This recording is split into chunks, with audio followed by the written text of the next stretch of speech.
ওকে, আমরা ক্লাসটা স্টার্ট করে দিই। আহ, ওকে, আজকের আমরা আসলে যেটা দেখব এটা হলো যে লাস্ট ক্লাসে আমরা দেখেছিলাম হলো যে ঢাকা সিটিতে কিভাবে প্রাইস কিভাবে ক্যালকুলেশন করা যায়, এবং আমি যে এরিয়াগুলো দিচ্ছি ওই এরিয়াতে আমি যে ধরনের বাসা খুঁজতেছি ওই বাসার অ্যারেঞ্জমেন্ট এবং পার্সপেক্টিভ ওয়াইজ আমাকে ওই ওই ক্যাপাসিটি ওয়াইজ আমাকে সেলসের যে প্রাইসটা আছে ওইটা আমাকে দিচ্ছে, ঠিক আছে। আজকে আমরা যে জিনিসটা দেখবো এটা হলো যে বিগ মার্ট সেলস, ঠিক আছে। আমাদের টাইটেলটা হলো যে বিগ মার্ট সেলস। এই বিগ মার্ট নামে একটা আহ, মার্ট আছে, ওই মার্টে আমাদের যে ডেটা আছে ওই ডেটা দিয়ে আমরা আসলে কিভাবে একটা কেসকে অ্যানালাইসিস করা যায় আমরা এটা দেখবো, ঠিক আছে। তো এটা মেজর পয়েন্ট থাকবে যে রিসার্চ পার্সপেক্টিভ, বাট আপনারা খেয়াল করবেন যে আজকের পেপারটা অলমোস্ট আপনারা নেক্সট যে কেস স্টাডিটা করবেন, ঠিক আছে, নেক্সট যে কেস স্টাডিটা করবেন ওই কেস স্টাডির অলমোস্ট অনেকগুলোই ফিল আপ হয়ে যাবে এটার মাধ্যমে, ঠিক আছে। তো আমরা আজকের লাইব্রেরি গুলো যা যা লাগবে এগুলো এখানে দেখতে পাচ্ছেন। আজকের আবার আমি বেশি পড়াইতে পারবো না, ঠিক আছে। আমার আবার আমাদের আবার 11টার দিকে একটা ট্রেনিং আছে। আহ, আমাদের রাত্রিবেলা হোটেলের ভিতরে। তো ওই 11টা বা 11:30টার দিকে আমাদের ওই ট্রেনিং এ থাকতে হবে। আধা ঘন্টা বা 1 ঘন্টার জন্য হবে আর কি। ওকে। তো আজকের আমাদের এই লাইব্রেরিটা হলো যে নামপাই পান্ডা আর পাইপ রোড কেন লাগবে বুঝতে পারতেছেন, সিবন কেন লাগবে বুঝতে পারতেছেন আপনারা। আর এর সাথে model selection, train test, split এগুলোও লাগবে। আর লিনিয়ার রিগ্রেশন মডেলটা তো অবশ্যই লাগবে, আর ম্যাট্রিক্সটা লাগবে, ঠিক আছে। তো আমরা যেগুলো যেগুলো আমাদের প্রয়োজন আছে এগুলো সবগুলোকে আগে আমরা উপরে রেডি করছি, ঠিক আছে। তো আমাদের এই ডাটা সেটের একটা ভালো দিক হলো যে আমাদের দুটো ফাইল আছে, হ্যাঁ। এই যে দুটো ফাইল আছে, test CSV file, train CSV file, দুটো আলাদা আলাদা করে দেওয়া আছে, ঠিক আছে। তো আমাদের এটা একটা আমাদের জন্য একটা ভালো দিক, ঠিক আছে। ট্রেন ডাটা আলাদা, টেস্ট ডাটা আলাদা, ঠিক আছে। তো যদি আলাদা না থাকতো তাহলে আমাদেরকে কি করতে হতো, ম্যানুয়ালি ট্রেন টেস্ট স্প্লিট করে দিতে হতো। তো এখন আমরা দেখতেছি এটা হলো যে আমাদের ট্রেনিং ডাটা সেট, ঠিক আছে। ট্রেন ডাটা সেট সিএসভি ফাইলটাকে রিড করলাম, টেস্ট ডাটা সেটের সিএসভি ফাইলটাকে রিড করলাম, আর ট্রেনিং ডাটা সেটটা কিরকম এটা একটু জানতে চাচ্ছিলাম, ঠিক আছে। তো এখানে দেখা যাচ্ছে যে আইটেম আইডেন্টিফায়ার আছে, আমাদের আইটেমের ওয়েট আছে, আইটেমের ফেড কন্টেন্ট আছে, ভিজিবিলিটি আছে, আইটেম টাইপ আছে, আইটেমের প্রাইস আছে, এমআরপি আছে, গ্রস প্রাইস আর কি যেটা এটা আছে, আউটলেট আইডেন্টিফায়ার আছে, আউটলেট এস্টাবলিশমেন্ট এটা কোন ইয়াতে, মোটামুটি কোন আউটলেটে ওনারা, যেহেতু এটা মার্ট সুপার মার্কেটের কোন কোন জায়গায় ওরা বিক্রি করে, কোন কোন ইয়াতে কোন আইটেমটা বিক্রি হয় এটার একটা টোটাল একটা ডেটা আছে, ঠিক আছে। এখানে ডেসক্রিপশন অফ অ্যাট্রিবিউটস দেওয়া আছে যে আইটেম আইডেন্টিফায়ারটা কি, এটা একটা ইউনিক প্রোডাক্ট আইডি। আর আইটেমের ওয়েটটা কি, এটা একটা ওয়েট অফ প্রোডাক্ট, ঠিক আছে। মানে প্রোডাক্টের ওয়েট আর কি, হ্যাঁ। ফ্যাট কন্টেন্ট বলতে যে যে প্রোডাক্টটা ওনারা বিক্রি করে ওই প্রোডাক্টে কতটুকু ফ্যাট আছে, আর এটা থেকে ফ্যাট আছে কি নাই, লো ফ্যাট অর নট, ঠিক আছে। Item visibility, the percent of total display area of the product in a store allocated two.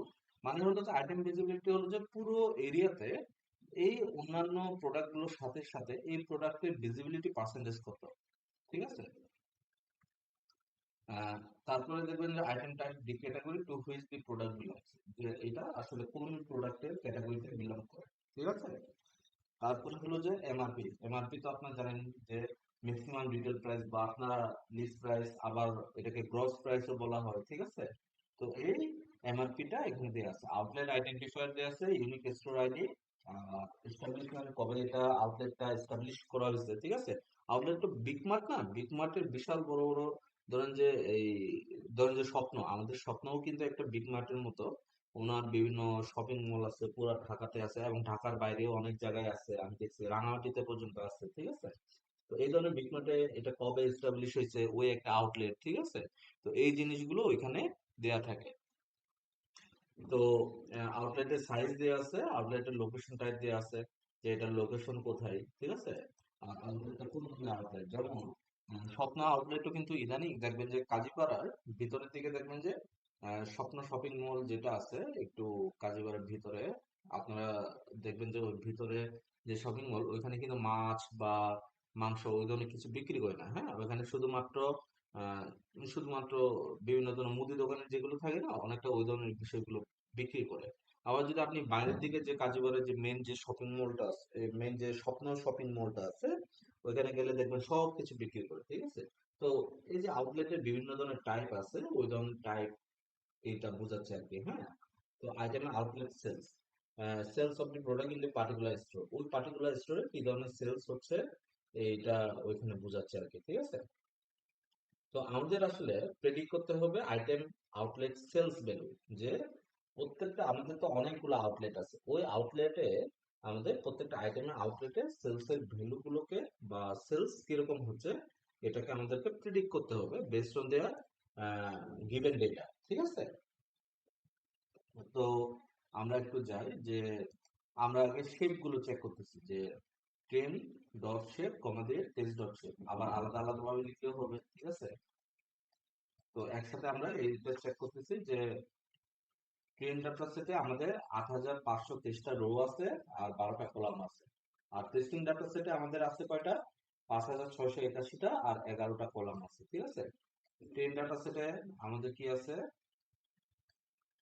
Outlet item outlet sales, ঠিক আছে? এখানে কিরকম সেল হচ্ছে এই জিনিসটা এখানে বলে দিচ্ছে, ঠিক আছে? প্রত্যেকটা আইটেম ওয়াইজ কিরকম সেল হচ্ছে বলে দিচ্ছে ট্রেন হেডে। আবার টেস্ট হেডেও আমরা একটু চেক করে দেখি।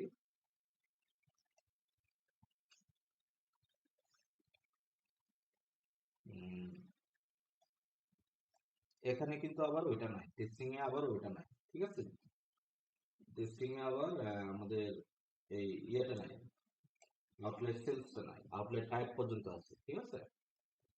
As you can see, the item outlet sales column is missing in the test.csv file. So we will not use this for now. Instead, we will split our train.csv data into training and test data sets. ঠিক আছে?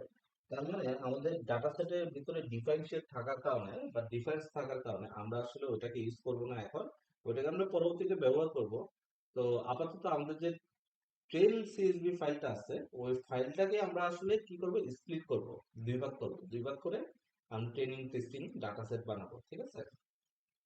তো আমরা যখন কোনো একটা case study নিয়ে analysis করি বা রিসার্চ করি, আমাদের ফার্স্ট যে জিনিসটা করতে হয় এটা হলো যে ডাটাটা ক্লিন আছে কিনা, ডাটাটা আন্ডারস্ট্যান্ড করা, হ্যাঁ, ডাটাটা সম্পর্কে জানা, ঠিক আছে? তো আমাদের ফার্স্ট স্টেজে আমরা এখনো ডাটাটা ক্লিনিং করতেছি, ঠিক আছে?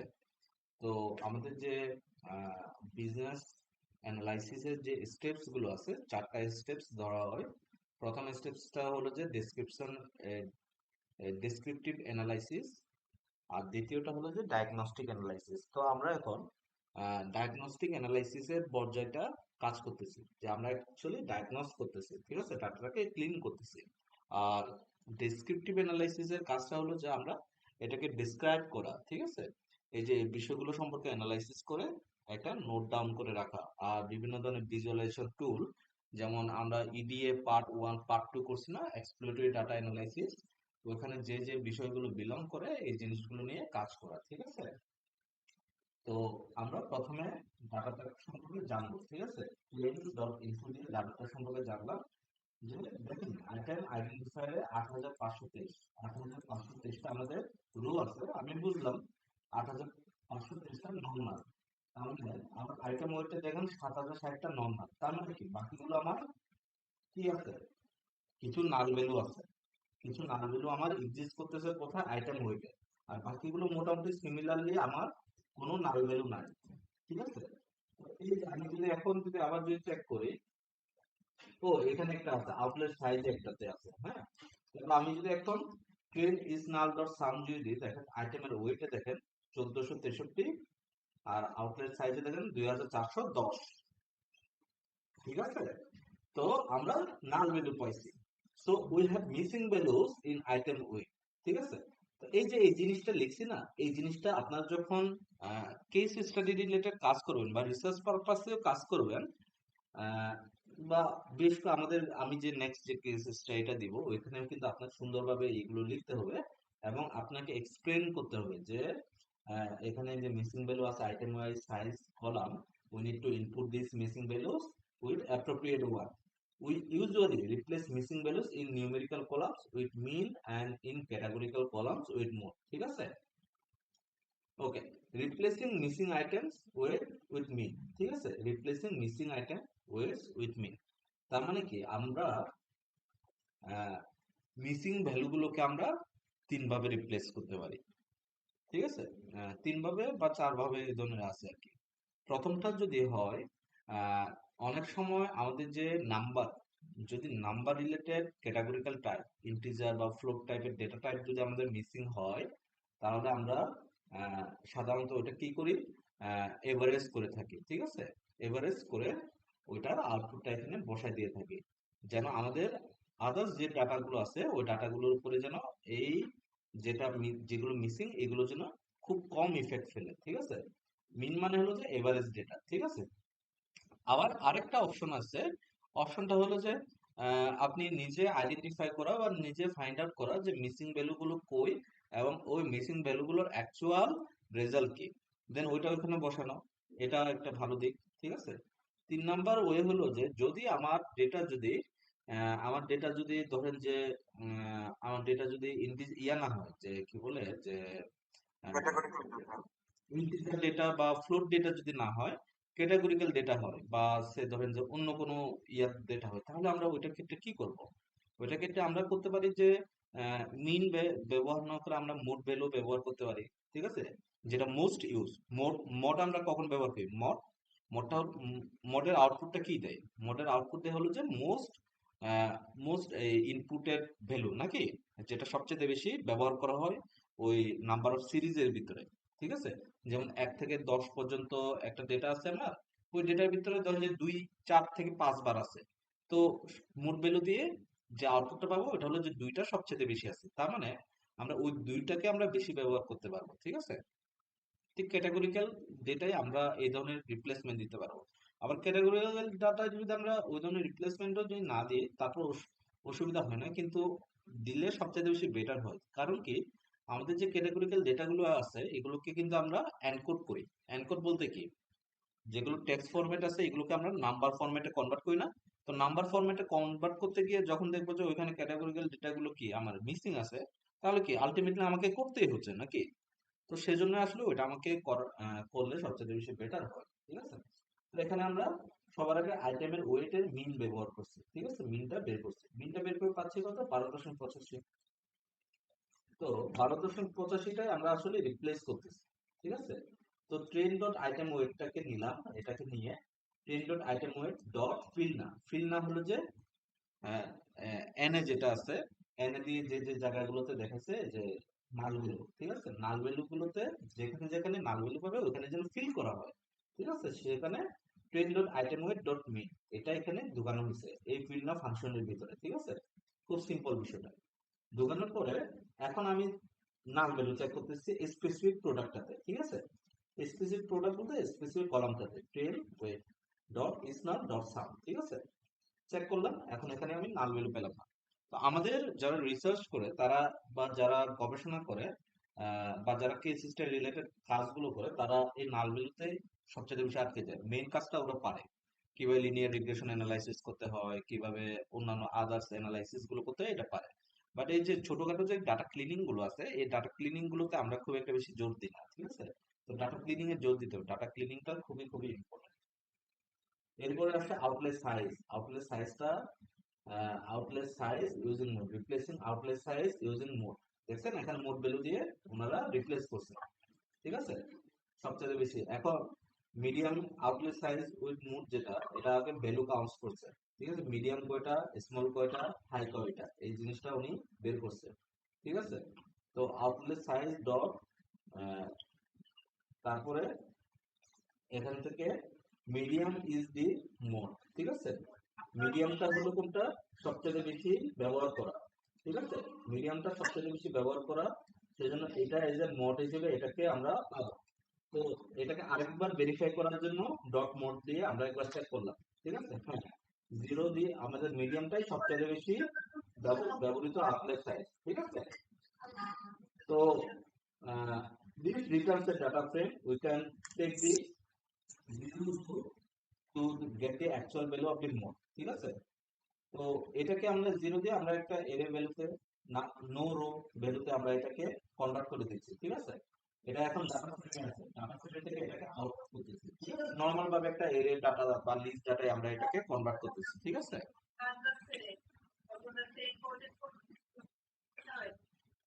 ঠিক আছে, তো এটা করার পরে পরে আমি এখন ওই জায়গাটাতে আমি এই জিনিসটা রিপ্লেস করে দিচ্ছি, জাস্ট এটাকে, ঠিক আছে? রিপ্লেস করে দেওয়ার পরে নাল ভ্যালু আছে কি নাই, জিরো নাল ভ্যালু, ঠিক আছে? All our missing values are imputed, so now we are good to go. এখন আমরা তিন ডাটা সেটে আমরা চেক করে দিতে পারবো, ঠিক আছে? যে ওখানে আর ওই ধরনের আর কোনো ডাটা সেট নাই, ঠিক আছে? ডাটা সেটে খুব একটা বেশি, মানে ডাটা সেটে আর নাল ভ্যালু নাই, ঠিক আছে? তো আমরা এখানে বলতেছি যে আমি তো এটা মোবারক ভাই, এটা কিছুক্ষণ আগে বললাম না আপনাদেরকে 2 বা 3 ভাবে? ঠিক আছে, ল্যাপটপ থেকে অবশ্যই দেখে নিবেন। এটা কিন্তু খুবই খুবই ইম্পর্টেন্ট, ঠিক আছে মোবারক ভাই, এই জিনিসটা মিস করা যাবে না। ওকে, দাদা আমার একটা ছোট প্রশ্ন আছে দাদা। হ্যাঁ বলেন। দাদা ওই যে ধরেন আমি এখানে দুইটা টেবিলের মার্জ করলাম, হ্যাঁ। এখন মার্জ করার সময় দেখা গেল কি যে একটা সেম কলাম দুই টেবিলের মধ্যে এক্সিস্ট করতেছে। সেটা দেখা যাচ্ছে কি দুইটা আলাদা আলাদা হয়। যেমন ধরেন সাপোজ প্রাইস, ওই ধরেন আমি ফ্যাক্ট টেবিলও আছে, আবার অন্য আরেকটা ওই ডাইমেনশন টেবিলও আছে প্রাইসটা। হুম। দেখা যাচ্ছে কি ওই জিনিসটা প্রাইস এক্স প্রাইস ওয়াই এরকম হয়ে যাচ্ছে এবং সেখানে কিছু নাল ভ্যালু শো করছে। এটা আমি কি করবো দাদা? আমি কি কোনো একটা ড্রপ করে দিতে পারবো? আপনি চাইলে ড্রপ করতে পারবেন, ঠিক আছে? আবার দুইটাতে যদি সিমিলার ডেটা দেখায় তখন আপনি ড্রপ করতে পারেন, এমনও তো হইতে পারে। ওইটা হলো যে ধরেন যে ওইটা হলো যে আপনার অ্যাকচুয়ালি একটা কলাম থেকে যেটা আপনি মার্জ করলেন ওইখানে ইউনিট প্রাইসটা দেখাচ্ছে, আর একটা ফ্যাক্ট টেবিলে যেটা দেখাচ্ছে ওটা হলো যে টোটাল প্রাইস, ঠিক আছে? এরকমও তো হইতে পারে নাকি? জি জি। তো দুইটা আপনি একই রকম কলামের হেডার হইতে পারে, ঠিক আছে? আপনার যখন দুইটাকে মার্জ করেছেন, সে যখন দুইটা আলাদা আলাদা, দুইটা একই রকম কলামের নাম বা দুইটা আলাদা আলাদা টেবিলকে মার্জ করতেছে, তখন সে কি করবে? তখন সে ওই প্রাইস ডট এক্স বা প্রাইস ডট ওয়াই এই ধরনের করে উনি করবে। তো পরবর্তীতে আপনি এদের নামগুলোকে চেঞ্জ করে দেন, অথবা আপনি করতে পারেন যে আপনি কোন একটাকে যদি ড্রপ করতে চান, দুইটা যদি একই রকম হয় তাহলে একটাকে ড্রপ করলেন, আর যদি দুইটা একই রকম না হয় তাহলে ওদের অ্যাকচুয়াল হেডারটা দিয়ে দেন, ঠিক আছে? এবং তাদের অনুযায়ী ক্যারেক্টারিস্টিক্স অনুযায়ী তাদেরকে ব্যবহার করেন, সিম্পল বিষয়টা, ঠিক আছে? ঠিক। ওকে, আমরা এখানে দেখতেছি যে এখানে বলতেছে if you take a look at the item fat content column you will notice an unusual entry, ঠিক আছে? আনইউজুয়াল এন্ট্রি দেখেন আইটেম ফ্যাক্ট কন্টেন্টের ভিতরে, এই যে আরইজি, আরইজি হলো যে একটা রেগুলার, ঠিক আছে? তার মানে অনেক সময় হয় কি যে আপনারা অনেকে এই জিনিসটা ফিল করবেন যে আহ, আমরা যখন একভাবে দিই, ফিল লেভেলে বলি যে আপনারা এইভাবে এইভাবে ডাটাগুলো আমাদেরকে দিবেন, ওরা ওদের মতো করে লিখে দেয়, ঠিক আছে? রিলস বলতে এটা কিন্তু কোনো আনরেগুলার ডাটা না, এটা হলো যে আমাদের অ্যাকচুয়ালি রেগুলারের শর্ট ফর্ম, এটা রেগুলার, তাই না? তো কেউ হয়তো বা রেগুলার লিখলো, কেউ হয়তো বা এই লোফেরটাকে এল ভাবে লিখলো, ঠিক আছে? তো একই জিনিসকে আমরা বারবার লিখতেছি, ঠিক আছে? একই জিনিসটা আমরা বারবার অনেক ভাবে লিখতেছি। এক্সেলের ক্ষেত্রে এই জিনিসটা একটু মাথায় রাখবেন যে এক্সেলের ক্ষেত্রে একটা স্পেসও যদি থাকে না, আইটেম ফ্যাক্ট কন্টেন্ট নাম ধরেন যে রেগুলার, এখানে যদি একটা স্পেসও বেশি থাকে, ওকে আলাদা একটা স্পেসিফিক জোনে ফেলাবে, ওকে আলাদা একটা আইটেম হিসেবে ধরবে, বুঝতে পারছেন? ওকে রেগুলারের সাথে তুলনা করবে না, বুঝতে পারছেন? ধরুন একটাতে স্পেস আছে আর একটাতে স্পেস নেই, দুইটাকে সে আলাদা হিসেবে ধরবে, বুঝতে পারছেন? তো সবগুলো যেন ক্লিন থাকে। তো এটার জন্য দেখেন যে আমি আবার ভ্যালু কাউন্ট দিয়ে আমি চেক করতেছি, ঠিক আছে? ভ্যালু কাউন্টটা এই কারণে দিছি যে এই ধরনের কি কি আছে, আমার ক্যারেক্টারিস্টিক্স গুলো কি কি, এই জিনিসটা আমি ফাইন্ড আউট করা, ঠিক আছে? দেখেন, লো ফেট আছে 5079, রেগুলার আছে 2889, খুব ভালো। আবার এলএফ, দেখেন আমি যে যে জিনিসটা বলছি লো ফেট এলএফ, দেখতে পাচ্ছেন? তো এলএফ দিয়ে আছে 316টা, রেগুলার দিয়ে আছে কয়টা, 117টা। আবার দেখেন লো ফেট বড় হাতের, লো ফেট ছোট হাতের, বুঝতে পারছেন? 111টা। এই তিনটাকে আমাকে কি করতে হবে, রিপ্লেস করে এই লো ফেট আর রেগুলারে নিয়ে যাইতে হবে। এটাও আমাদের একটা ডাটা ক্লিনিং এর স্টেজ, তো দেখেন একসাথে আমরা সবগুলোকে করব। দেখেন ট্রেন, এটা আমাদের একটা কলামে আছে তাই না? তো এই কলামটাকে আমরা এখানে কল দিলাম, কল দেওয়ার পর বলতে রিপ্লেস করব। কাকে কাকে রিপ্লেস করব? আমি এইগুলোকে এখান থেকে কপি পেস্ট করে এখানে বসাই দিব, ঠিক আছে? লো ফ্যাট, এলএফ, রেগুলার, এই তিনটাকে আমি রিপ্লেস করব কিসের মাধ্যমে? এই যে লো ফ্যাট, বড় হাতের লো ফ্যাট, বড় হাতের লো ফ্যাট, বড় হাতের লো ফ্যাট, দেখেন দুইটা কিন্তু সিমিলার, লো ফ্যাট এলএফ। সেজন্য আমার এখানে দুইবার আসছে লো ফ্যাট দুইবার আসছে। Then regular, then in place equal to true, ঠিক আছে? এটাকে প্লেস করার জন্য ট্রু দিলাম। এটা হয়ে গেল। হয়ে যাওয়ার পরে দেখেন যে আমি এখন যদি আবার ভ্যালু কাউন্টস করি, এখন কিন্তু আর ওই ইরেগুলারিটিস গুলো আমার এখানে নাই, ঠিক আছে? আমার ডাটা ক্লিনিং শেষ। এখন আসবো আমরা কি, ইডিএ, এক্সপ্লোরেটরি ডাটা অ্যানালাইসিস। নাও আমাদের কেস স্টাডিটাকে আমরা ডায়াগনোজ করব, আমরা ডাটাগুলো ডেসক্রিপটিভ অ্যানালাইসিসের কাজগুলো করব, ঠিক আছে? তো আমরা কাউন্ট প্লট দিয়ে ইউজ করতেছি, এসএনএস ডট কাউন্ট প্লট দিয়ে আমরা অ্যাকচুয়ালি ফ্যাট কন্টেন্ট অ্যানালাইসিস করতেছি যে লো ফ্যাটের কন্টেন্ট, লো ফ্যাটের আইটেম বেশি নাকি রেগুলার আইটেম বেশি, ঠিক আছে? লো ফ্যাটের আইটেম বেশি। তারপরে বার প্লট দিয়ে আবার চেক করতেছি কি, fat content versus item outlet sales, ঠিক আছে? এবং এদের ভিতরে লো ফ্যাট গুলো বেশি সেল হচ্ছে নাকি রেগুলার গুলো বেশি সেল হচ্ছে। দেখেন যে আমাদের রেগুলার গুলোর বেশি সেল হচ্ছে, ঠিক আছে?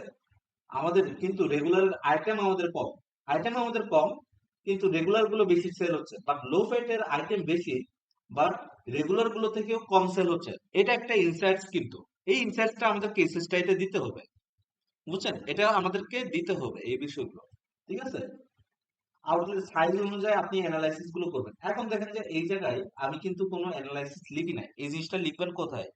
আপনি ইয়াতে লিখবেন, কেস স্টাডির যে ডক ফাইলটা আছে, ডক ফাইল। এখন এই ছবিটা কিভাবে কপি করবেন বলেন তো দেখি, কেউ কি কপি করতে জানেন? রাইট ক্লিক করলে কি কপি হবে? হ্যাঁ, কপি হবে। বা আরো অন্যভাবে কপি করা যায়, এটাকে আমি নিয়ে এই যে এবার নিব, নেওয়ার পরে এই যে ছবিটা রাইট ক্লিক করব, কপি ইমেজ, আর ইমেজটাকে আপনি ডক ফাইলে নিয়ে যাবেন, ঠিক আছে? ডক ফাইলে নিবেন, ওয়ার্ডে,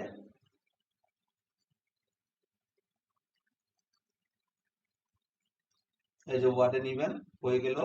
এখন এখান থেকে আপনি ফিগার 01, ঠিক আছে, আপনার যেভাবে লিখেন, ঠিক আছে, এভাবে লিখলেন। লেখার পরে এটাকে আপনি মিডলে নিয়ে আসবেন, ঠিক আছে? সুন্দরভাবে দিয়ে দিবে না? ভিডিওটা বুঝতে পারছেন? এইভাবে আমরা কেস স্টাডি গুলো লিখবো। নেক্সট আমাদের প্রজেক্টটা আসতেছে, ঠিক আছে? তারপরে আউটলেট সাইজ, ঠিক আছে? Outlet size, SNS count plot দিয়ে আমি আউটলেট সাইজ দেখছি, মিডিয়াম, হাই, স্মল। তার মানে আমাদের মিডিয়াম আউটলেট সাইজ সবচেয়ে বেশি, ঠিক আছে?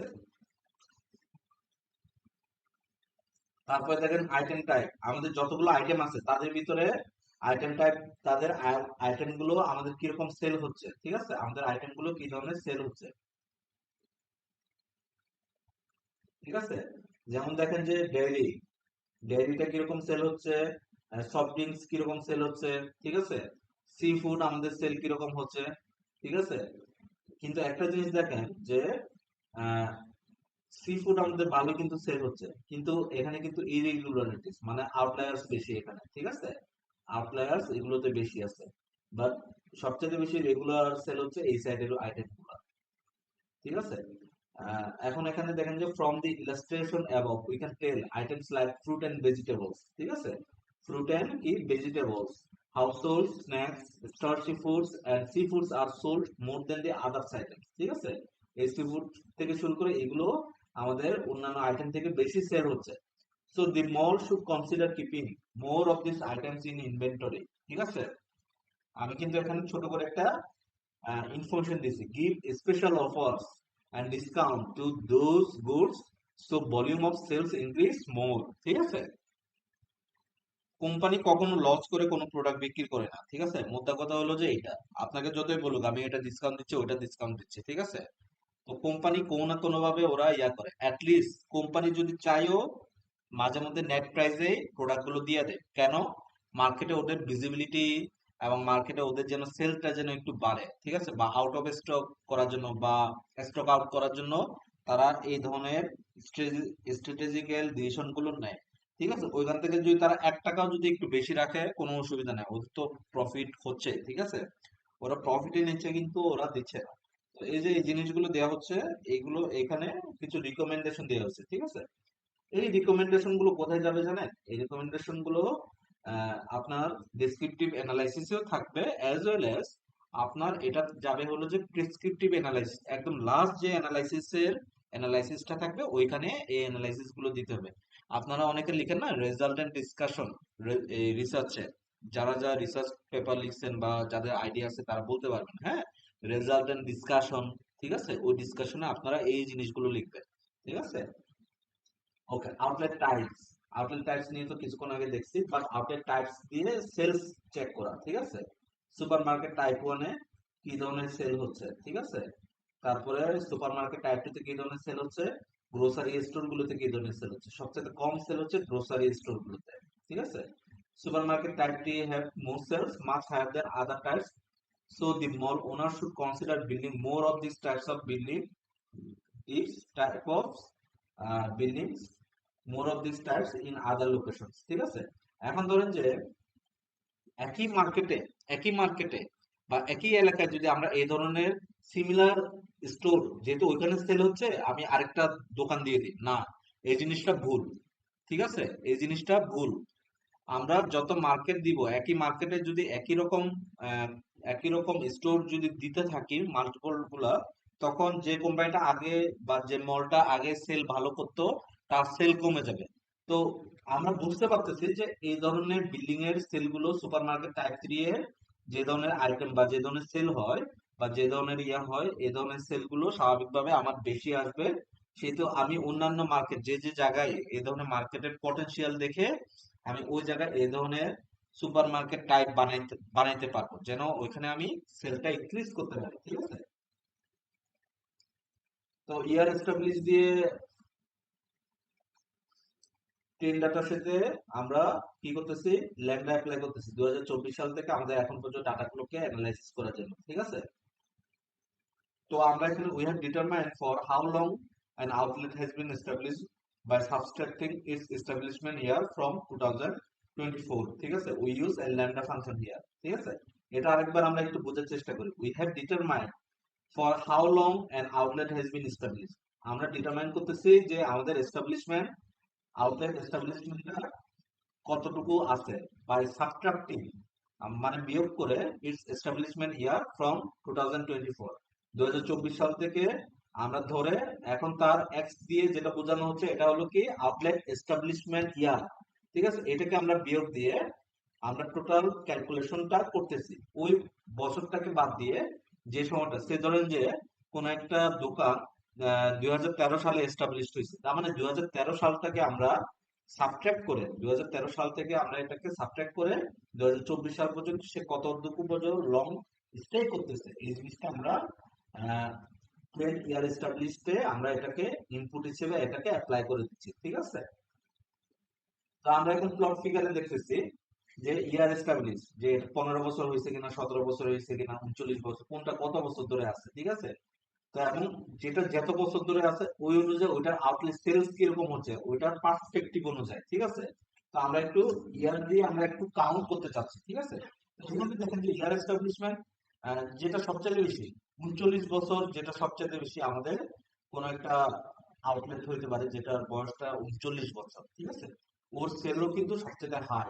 কিন্তু 39 বছরের সাথে সাথে যে 20 বছর ধরে সেল করতেছে তারও কিন্তু অনেক হাই, 20 বছর, 25 বছর, 17 বছর, ঠিক আছে। তার মানে যার ইয়ারটা আউটলেট ইয়ার এস্টাবলিশমেন্ট যার একটু বেশি, তার কিন্তু সেল আরো বেশি হওয়ার কথা, তার সেল কিন্তু বেশি না, তার সেল মনে হচ্ছে যে এই যাচ্ছে, মানে একটা লেভেলে যাচ্ছে অনেকটা, এই ধরনের মনে হচ্ছে নাকি। তো এই যে এই জিনিসটা, ঠিক আছে, তো এই জিনিসটাও আমাদের ওখানে লিখতে হবে যে আসলে না এটা আসলে কিভাবে হচ্ছে, মানে কেন হচ্ছে, ঠিক আছে, এই জিনিসটা আইডেন্টিফাই করা, ঠিক আছে। তারপরে হলো যে বার প্লট দিয়ে, ঠিক আছে, চেক করা আউটলেট এস্টাবলিশমেন্ট ইয়ার দিয়ে, ঠিক আছে, যে আউটলেট সেলস গুলো সবচেয়ে বেশি পুরাতন কোনটা 2009, 1985 সালে সেলসটা, আবার যে আমরা যেটা 17 বছর বা 18 বছর ধরে যেটা দেখছি 2004 এবং 2007 সাল বা 1999 সালে এরপর পর যেগুলো হয়েছে এগুলোর কিন্তু সেল অনেক মানে অনেকগুলাই অলমোস্ট সিমিলার টু 1985 যেগুলো হয়েছে এগুলোর মতো, ঠিক আছে? তো আমরা এখন এগুলো কোরিলেশন করবো। কোরিলেশনে আমরা কি কোরিলেশন করতেছি? কোরিলেশন সাধারণত কিসের উপর করি কেউ বলতে পারবে? কোরিলেশন আমরা কিসের উপরে দেখি? কোরিলেশন আমরা সাধারণত দেখি আমাদের নিউমেরিক্যাল ডেটার উপরে, ঠিক আছে? তো যার কারণে আমরা ইন্টিজার 64 এবং ফ্লোট 64 আমরা অলরেডি এখানে নিয়ে নিচ্ছি। আমরা এখনো 10 ডাটা সেটের উপরে কাজ করতেছি, ঠিক আছে? 10 নিউমেরিক্যাল ফ্লোট ডাটার উপরে কাজ করতেছি, ঠিক আছে? কোরিলেশন করব এই ডাটা সেট গুলো উপরে, ঠিক আছে? তো ফিগার সাইজ 8 দেওয়া হয়েছে, একটু বড় দেওয়া হয়েছে, ঠিক আছে? হিট ম্যাপ ইউজ করা হয়েছে যেন আমরা যেন বুঝতে পারি, ঠিক আছে? Plot dot show. এখন দেখেন যে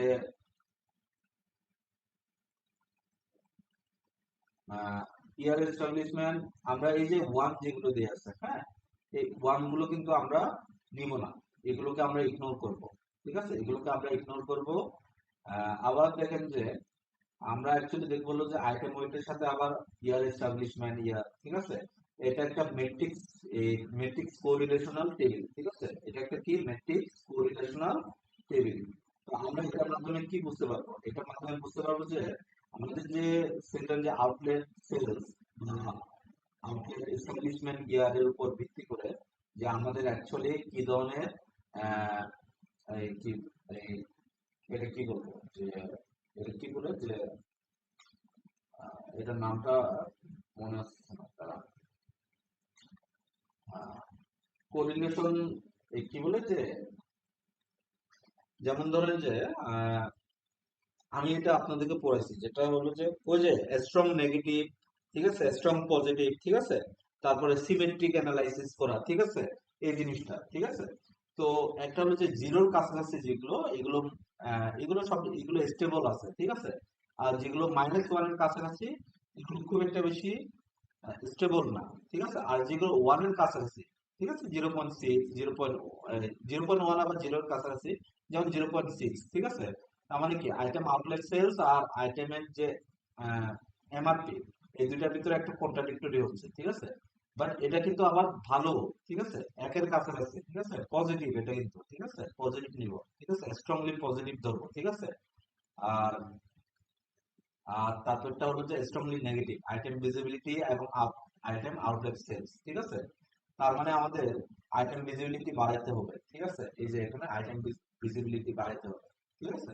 তো যেমন ধরেন যে আউটলেট এস্টাবলিশমেন্ট ইয়ার থেকে শুরু করে যদি আমি আইটেম ভিজিবিলিটির সাথে যদি কানেকশন করি এটা কি -0.1, তার মানে এটা -1 এর কাছাকাছি। তো -1 এর কাছাকাছি যেহেতু সেহেতু বুঝতে হবে যে এটা একটা স্ট্রংলি নেগেটিভ একটা পয়েন্ট, ঠিক আছে? যেহেতু এটা একটা নেগেটিভ পয়েন্ট আমরা এটার মাধ্যমে কি অ্যানালাইসিস করতে পারি যে আমাদের ওই যে যে আউটলেট গুলো আমাদের দোকানগুলো আছে ওই আইটেমের দোকানগুলোতে আরো আইটেমের যে ভিজিবিলিটি আছে আইটেম ওয়াইজ ওদের ভিজিবিলিটিটাকে ডিস্ট্রিবিউশনটাকে আমাদেরকে কি করতে হবে? আমাদেরকে আহ, সুন্দরভাবে প্লট করতে হবে, সুন্দরভাবে আমাদেরকে কি করতে হবে যে আহ, সুন্দরভাবে ডিস্ট্রিবিউট করতে হবে আর কি, এবং ভিজিবিলিটিটা আরো ইনক্রিজ করতে হবে বেসড অন দি আইটেমের সেলস, ঠিক আছে? তো এইভাবে আমরা এই কোরিলেশন ম্যাট্রিক্সটা আমরা দেখব। এখন আসি ডাটা প্রসেসিং বা প্রি প্রসেসিং, ঠিক আছে? এতক্ষণ পর্যন্ত আমরা যেটা দেখছি এটা হলো যে এক্সপ্লোরেটরি ডাটা অ্যানালাইসিস। এখন আমরা যে জিনিসটা দেখবো এটা হলো যে এটাও ডেসক্রিপটিভ অ্যানালাইসিসের ভিতরে একটা, বাট এটা মোর ওভার আমরা যদি বলি এটা ডায়াগনস্টিক অ্যানালাইসিসের ভিতরে একটা পড়ে, ঠিক আছে? তো we need to encode the categorical variable, মানে এনকোড করতে হবে ক্যাটাগরিক্যাল ভেরিয়েবল গুলোকে নিউমেরিক্যাল ওয়ানে, যেন আমাদের মেশিন লার্নিং এর যে মডেলটা আছে লিনিয়ার রিগ্রেশন মডেল বা লেসো বা আর যে এই ধরনের যে মডেল গুলো আছে এই মডেল গুলোর জন্য আন্ডারস্ট্যান্ড করতে পারে ডেটাকে, ঠিক আছে? তো সেটার জন্য ট্রেন ডট হেড কে আবার ফিড দিলাম, কোনো অসুবিধা নাই। এখান থেকে আমি আমার যে ডাটাগুলো আছে এই ডাটাগুলোকে আলাদা করছি, নিউমেরিক্যাল ডাটাগুলোকে আলাদা করছি, ঠিক আছে? এখন নিউমেরিক্যাল ডাটাগুলোকে আলাদা করার পর আমি যেগুলো আমার অ্যাকসেপ্ট যে ডাটাগুলো যেগুলো আমার ক্যাটাগরিক্যাল ভেরিয়েবল ওইগুলোতে আমি লেভেল এনকোডিং করব, ঠিক আছে? কোনগুলো লেভেল এনকোডিং করব, কোনগুলো ওয়ান হট এনকোডিং করব এই জিনিসটা তো আমরা জানি নাকি? লেভেল এনকোডিং করব হলো যে যেগুলো আমাদের ক্যাটাগরি কম, ঠিক আছে? তো আমি এটাকে ইম্পোর্ট করতেছি। আমার লেভেল এনকোডিং করব কোনটাতে, item fat content, outlet size, outlet location type, এই তিনটাতে আমি করব, ঠিক আছে। এই তিনটাতে করব। এই তিনটাতে করার পর এখন আমি চেক করব যে আমার ওইগুলো কানেকশন হয়েছে কিনা, ঠিক আছে। আইটেম ফ্যাট কন্টেন্ট অলরেডি হয়ে গেছে। আউটলেট টাইপটা তো হওয়ার কথা না, আউটলেট টাইপটা কই না, লোকেশন টাইপটা করছি, ঠিক আছে।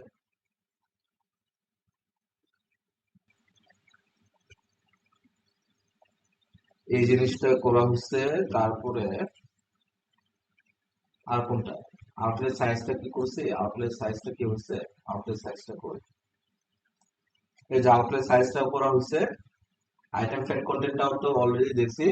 এখন আমাদের যেটা আছে আইটেম আইডেন্টিফায়ার, যেটা আমাদের অনেকগুলা মানে ইয়ে আছে, অনেকগুলা ক্যাটাগরিক্যাল, এটা লং ক্যাটাগরিক্যাল ডেটা আমাদের, ঠিক আছে। তো এটাকে আমরা ওয়ান হট এনকোডিং করব, ঠিক আছে। আইটেম টাইপটাও আমাদেরকে ওয়ান হট এনকোডিং করতে হবে, ঠিক আছে। আর সুপার মার্কেট টাইপ এটাকে আমরা ওয়ান হট এনকোডিং করতে পারি, ঠিক আছে। আমরা এখন ট্রেন ডাটার ভ্যালু কাউন্ট করব, ঠিক আছে। এর ভিতরে ধরেন যে ট্রেন ডাটা আইটেম টাইপের উপরে, ঠিক আছে। আইটেম টাইপ দেখেন যে এক থেকে অনেকগুলো আমাদের, ঠিক আছে, সি ফুড পর্যন্ত অনেকগুলো, ঠিক আছে। তো এটাকে আমরা ওয়ান হট এনকোডিং করব, আইটেম টাইপ এবং আউটলেট টাইপটাকে, ঠিক আছে। তো আউটলেট টাইপ এবং আইটেম টাইপ এই দুটাকে করতেছি। আর তাহলে ওয়েজ এনকোডার, তারপরে ওয়েজ কলাম, কলামের ভিতরে আইটেম টাইপ আছে, আউটলেট টাইপ আছে, তারপর এটা, ঠিক আছে। তো এই দুটাকে করার পরে এখন আমরা চেক করবো, ঠিক আছে। একদম লাস্টের দিকে এই যে চলে আসছে। এখন যে দুইটা আমরা করছি, কোনটা কোনটা আইটেম টাইপ এবং আউটলেট টাইপ, এই দুইটাকে আমরা কি করব, রিমুভ করে দিব, ঠিক আছে, ড্রপ করব, ঠিক আছে। যেগুলো আমাদের এগুলো আমরা ড্রপ করব, ঠিক আছে। তো এই যে ড্রপ করলাম one not encoded columns, drop other unnecessary column. Unnecessary column কোনগুলো, আইটেম আইডেন্টিফায়ার, আউটলেট এস্টাবলিশমেন্ট, ইয়ার, এই জিনিসটাকে আমরা ড্রপ করলাম। ড্রপ করার পর এই হলো যে আমাদের অ্যাকচুয়াল ডেটা, ঠিক আছে। এখানে সবগুলো এখন নিউমেরিক্যাল আছে। এখন এটাকে আমরা স্প্লিট করব। স্প্লিট করার আগে আমাদের অ্যাকচুয়াল আউটপুটটা কোনটা, আমরা আসলে আউটলেটের সেলস বের করতে চাচ্ছি, ঠিক আছে। যেহেতু আমরা আউটলেটের সেলসটা বের করতে চাচ্ছি, ওটা আমাদের ওয়াই ওটা আমাদের ড্রপ করতে হবে। তো আমরা ওটাকে ড্রপ করব। আর আউটলেট যেটাকে ড্রপ করব ওইটাকে আমরা ওয়াই এ রাখবো, ঠিক আছে। আর ওইটা বাদে বাকি যেগুলো থাকবে এগুলো আমাদের এক্স এ থাকবে, ঠিক আছে। তো সেজন্য এক্স এ ওইটাকে নেওয়া হচ্ছে আর ওয়াই এ ড্রপ ফাইলটাকে নেওয়া হচ্ছে, একসাথে দুটো করা হচ্ছে, ঠিক আছে। এখন করার পরে এখন ওই যে আমরা লাস্ট ক্লাসে যেটা দেখেছি, সিমিলার ওয়েতে আমরা 10 টেস্ট স্পিড ফর্মুলা আমরা এখানে অ্যাপ্লাই করে দিচ্ছি।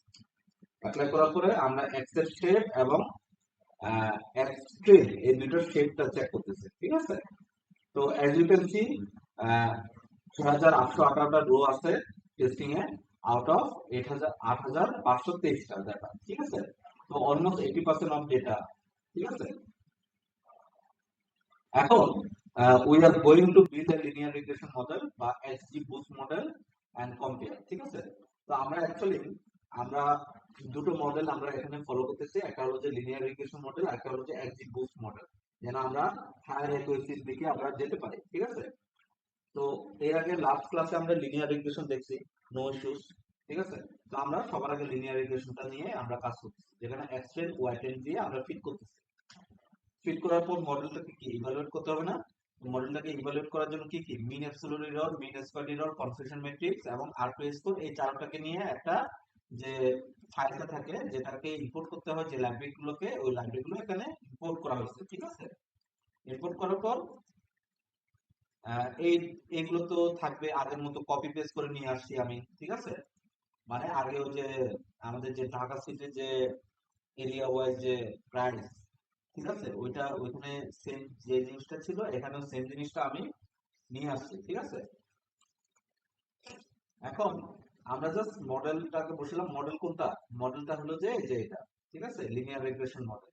এটাকে এই যে এখানে আমরা বসাই দিলাম, আর এক্সটেন্ড ওয়াইটেড এক্সটেস ওয়াইটেস দিয়ে বসাই দিলাম। আমাদের টেস্টিং স্কোর আসছে 54%, ঠিক আছে। প্রেডিকশন, মডেল প্রেডিকশন করতে, মডেল প্রেডিকশন 54%, ঠিক আছে। ওয়াই প্রেডটাকে বসাই, ওয়াই প্রেডটা করে প্রেডিকশনের ডাটাগুলো এভাবে আসছে আর মেট্রিক স্কোর এটা। তো এখানেও 54% R2 স্কোর। ঠিক আছে, এখন মডেলের অ্যাকচুয়াল স্কোরটা যদি দেখতে চাই, মডেল ডট স্কোর দিয়ে আমরা ডিরেক্টলি চেক করতে পারবো। এটাই হলো যে অ্যাকচুয়াল আমাদের অ্যাকুরেসি। ঠিক আছে, যেটা আমরা R2 স্কোরে পেয়েছি, তারপর টেস্টিং স্কোরে পেয়েছি। ঠিক আছে, 54%। তো এখন আমরা রেগুলারাইজেশন দেখবো। ঠিক আছে, যে এটাকে আরো কিভাবে ইমপ্রুভ করা যায়। এই 54%টাকে যদি আমরা আরো আরো কোনো অ্যানালাইসিস করে কি আরো অনেক লিনিয়ার মডেলটাকে আবার রেগুলারাইজ করে লেসো এবং রিজের মাধ্যমে আমরা এটাকে আরেকটু একুরেসিটা আরেকটু আনা যায় কিনা আমরা এটা চেক করবো। ঠিক আছে, তো আমরা এই মডেলটাকে নিলাম, লেসোটা নিলাম আর এখানে ফিট করলাম, জাস্ট এক্সটেন্ড এবং ওয়াইটেডকে ফিট করলাম। আর ফিট করার পরে আমরা ওয়াইটেডের ভিতরে লেসো মডেলটাকে যদি এক্সটেন্স দিয়ে আমরা এটাকে প্রেডিক্ট করছি। ঠিক আছে, উপরে তো আমরা এক্সটেন্স দিয়ে প্রেডিক্ট করছি, তাই না? এই যে প্রেডিকশনটা এক্সটেন্স। ঠিক আছে, সিমিলার হয়েছে আমরা এখানে প্রেডিকশনটা এখানে এক্সটেন্স দিয়েই প্রেডিকশনটা করতেছি। আর ঠিক আছে, ইভালুয়েশনটা আগে যে ইভালুয়েশনটা থাকবে ওইটা। ঠিক আছে, এভালুয়েশনটা এখানেও 54%, মেট্রিক স্কোরও 54, রিচ মডেলে 54, মেট্রিক স্কোরেও 54। ঠিক আছে, তো একটা জিনিস বোঝা যাচ্ছে যে আমি যে রেগুলারাইজেশনটা করব বা লেসোটা দিয়ে যে করলাম, এটা দিয়েও আমার কিন্তু খুব একটা বেশি ইমপ্রুভ আসে না লেসো মডেল দিয়ে। ঠিক আছে, তো তার মানে বোঝা যাচ্ছে যে না, খুব একটা বেশি আমার ইমপ্রুভ আসবে না। তো যেটা আছে ওইটা অ্যাকচুয়াল আমার আউটপুট হিসেবে আমরা ওইটাকে রাখতে পারি। বাট আমরা যদি আরেকটু চেক করতে চাই, লেসোটা দিয়ে চেক করলাম, ব্রিজটা দিয়ে চেক করব, বা ইলাস্টিক নেটটা দিয়ে চেক করব। ঠিক আছে, তো এখানে আবার কিছু বিষয় আছে, যেমন যে regularise is a technique used in machine learning. ঠিক আছে, মেশিন লার্নিং এটা ইউজ করা হয়। এটা আবার এক্সজি বুস্টের মতো কাজ করে। ঠিক আছে, statistical modelling to prevent overfitting. এখানে কোনো ওভারফিটিং হচ্ছে কিনা বা আন্ডারফিটিং হচ্ছে কিনা এই জিনিসগুলো আমরা চেক করি by adding a penalty to the model complexity. ঠিক আছে, it helps improve the model generalization to new unseen data to discouraging overly complex data. এখন আমার এটা কি, আমার 54% যেটা শুরুর দিকে যখন আসছে তখন দেখে মনে হচ্ছে কি এটা একটা আন্ডার ফিটিং। ঠিক আছে, আন্ডার ফিটিং। তো এটাকে আমাকে কি করতে হবে, আহ, এটাকে ভালো একটা ফিটিং এ নিয়ে আসতে হবে। তো এখানে তিনটা লেভেল আছে, যে রিচ রিগ্রেশন একটা আছে, লেসো আছে, ইলাস্টিক নেট আছে। যদি আমার আন্ডার ফিটিং থাকে কোনটাকে ইউজ করব, যদি আমার ওভার ফিটিং থাকে কোনটাকে ইউজ করব, আবার যদি এটা সিমেট্রিক ওয়েতে থাকে তাহলে কোনটাকে ইউজ করব। ঠিক আছে, এখন প্রত্যেকটাকে আমাকে বুঝতে হবে। ঠিক আছে, তো দেখেন যে রিস্ক রিগ্রেশন যেটা বলতেছে minimizes the sum of square residual with a penalty proportion of the sum of the square of coefficient. ঠিক আছে, string coefficient towards 0 but never exactly to 0, useful for preventing overfitting while keeping all the features in a model। ঠিক আছে, যখন আমরা overfitting টাইপের data দেখব, তখন আমরা রিস্ক রিগ্রেশনটা অ্যানালাইসিসটা করব L2। আমাদের এখানে কি করা হয়েছে, লেসও করা হয়েছে। তার মানে কি, ইফেক্টে কি, using some coefficient to exactly effective performance feature selection excluding less important feature from the model। ঠিক আছে, তো আমাদের এটা সাধারণত কি আন্ডার ফিটিং এর ক্ষেত্রে আমরা এটা ইউজ করি। ইলাস্টিক নেটে কখন ইউজ করি, আমরা বোথের ক্ষেত্রে ইউজ করতে পারি, যে L2 এর ক্ষেত্রে ইউজ করতে পারি, L1 এর ক্ষেত্রে ইউজ করতে পারি। ঠিক আছে, তো maintain small but non zero coefficient making it useful when there are multiple correlation feature। ঠিক আছে, তো সামারিতে যদি বলি, যে সামারি বলতে string coefficient but keeps all feature. রিলের ক্ষেত্রে কি বলতেছে, কোএফিশিয়েন্টটাকে আমরা স্ট্রিং করি বাট সব ফিচার গুলোকে আমরা মোটামুটি রেখে থাকি। আর লেসোর ক্ষেত্রে কি করে, কোএফিশিয়েন্ট গুলোকে জিরো করে থাকি আর ইফেক্টিভ সিলেক্টিং ফিচার, শুধুমাত্র যেগুলো ইফেক্ট ফেলবে ওই ডাটার উপরে ওই ফিচার গুলোকে অটোমেটিক্যালি আমরা রাখি, বাকিগুলোকে আমরা রিমুভ করে দিই। লেসোর ক্ষেত্রে, ইলাস্টিক নেটের ক্ষেত্রে কি করি, দুইটার কম্বাইন ইলাস্টিক নেটটা। ঠিক আছে, একটা ব্যালেন্স নিয়ে আসে ফিচার সিলেকশনের ক্ষেত্রে এবং রেগুলারাইজেশনের ক্ষেত্রে। ঠিক আছে, তো কখন কোনটা ইউজ করবো আমরা মোটামুটি এই যে এখানে যে আমি যে নোটটা দিছি এই নোটের উপরে ভিত্তি করে কিন্তু আমরা বুঝতে পারবো যে আমাদের আচ্ছা অ্যাকুরেসিটাকে আজ যে আমরা ভেরিফাই করবো, এই ভেরিফাইটা কিভাবে করব। বুঝতে পারছেন বিষয়টা? তো কারো কি কোনো কোয়েশন আছে? আজকের ক্লাসটা আমাদের এখানে শেষ হচ্ছে। ঠিক আছে, কারো কোনো কোয়েশন আছে? আর যদি কারো কোনো কোয়েশন না থাকে তাহলে আমরা এখানে রেখে দিচ্ছি। ঠিক আছে, নেক্সট দাদা আগামী আমার কালকে আবার দেখা দাদা হবে। আমার হ্যাঁ, আমার মাসুদ একটা ভাই বলেন। কোশ্চেন ছিল। জি। দাদা আমার এটা আজকের ক্লাস নিয়ে না, হাইপোথেসিস টেস্টিং নিয়ে একটা ছোট কোশ্চেন ছিল দাদা। হ্যাঁ, বলেন, শুনতেছি। সেটা হচ্ছে গিয়ে যে যে আমরা কোনটা সিলেক্ট করব, হ্যাঁ কোনটা সিলেক্ট করবো, এক্ষেত্রে আপনি বলছিলেন কি যে যদি দুইটা পজিটিভ হয়, এটা কি শুধু নর্মালিটি চেক না ভ্যারিয়েন্স চেক দুইটা? নর্মালিটি চেকের উপর বেশি ফলো করবেন, ঠিক আছে? ভেরিয়েন্সটা তো আছে, আচ্ছা বাট নর্মালিটিতে যদি দুটাই যদি পজিটিভ হয় তাহলে পজিটিভ ওই বাম পাশেরটা নিব, ঠিক আছে? কোনো একটা, যদি তিনটা বা চারটা গ্রুপ থেকে কোনো একটাও যদি আমার নেগেটিভ আসে তাহলে আমি ডান পাশেরটা সিলেক্ট করবো। ডান আচ্ছা পাশের আচ্ছা। মানে বুঝতে পারছেন তো? জি জি জি, বুঝতে পারছি দাদা। ওকে দাদা, থ্যাংক ইউ। আর কারো কোনো কোয়েশন আছে? কোয়েশন না থাকলে আমরা এখানেই তাহলে শেষ করে দিচ্ছি, হ্যাঁ? সবাই তাহলে ভালো থাকবেন।